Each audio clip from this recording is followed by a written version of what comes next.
দেবীপক্ষের সূচনা, নবরাত্রি। আজকে নবরাত্রি নিয়ে, মা দুর্গার নবরাত্রি নিয়ে 9টি দিনে 9টি দেবীর নাম আমি উল্লেখ করব। আপনারা খুব মন সংযোগ করে শুনবেন।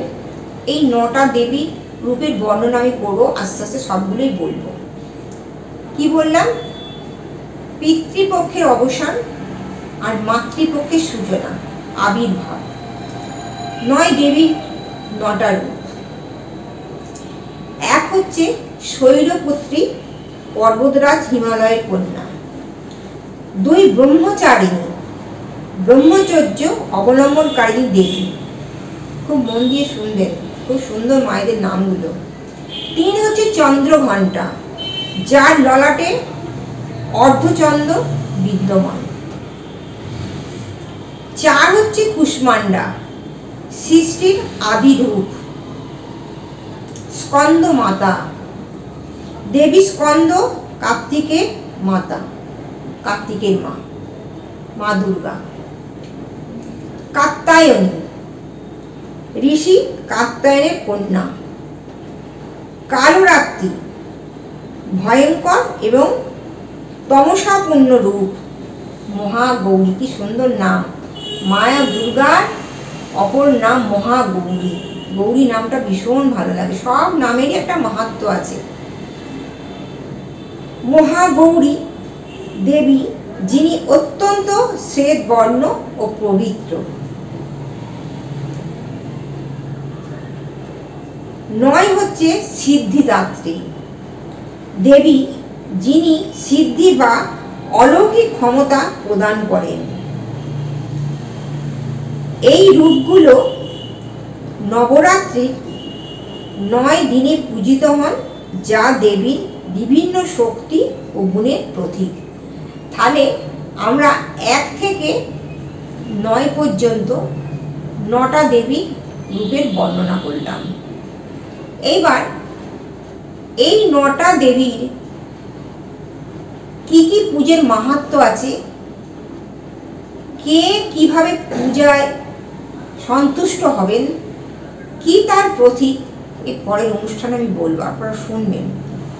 নবরাত্রির ঘট বসাবেন, ঘট বসিয়ে পুজো করতে হবে। বললাম যেই আপনাদের অমাবস্যা হয়ে যাবে, পিতৃপক্ষের অবসান, মাতৃপক্ষে মানে দেবীপক্ষের সূচনা, পরের দিনই আমাদের নবরাত্রির ঘট বসে যাবে।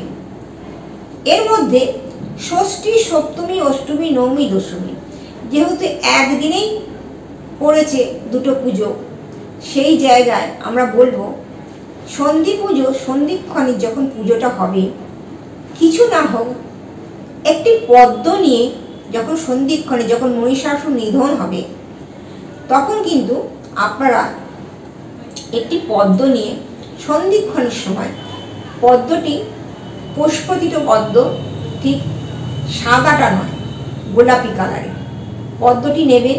নিয়ে আপনাদের যার যে কোনো সমস্যা আছে, সেটা রোগ ব্যাধি, চাকরি, ব্যবসা, বিবাহ হচ্ছে না, অর্থ কষ্ট হচ্ছে, দূরের যাত্রায় পরীক্ষা দিয়ে বারবার ফেলিওর হচ্ছে, বিদেশে বেড়াতে যাবো করে যাওয়া হচ্ছে না, বারবার বাধা আসে, বাড়িতে বাস্তু দোষ আছে, ছেলে মেয়ে কথা শুনে না, অশান্তি ভরপুর, যার যা কামনা আছে, ওই একটি পদ্ম ফুলের মধ্যেই কিন্তু লুকিয়ে আছে সব জিনিস, সব কিছু অধিকার লুকিয়ে আছে। তাই এই মহা অষ্টমীর পুজো হয়ে গেলে সন্ধিক্ষণ 28 মিনিট অষ্টমী, আমরা জানি 48 মিনিটের পুজো, 24 মিনিট হচ্ছে অষ্টমী আর 24 মিনিট হচ্ছে নবমী।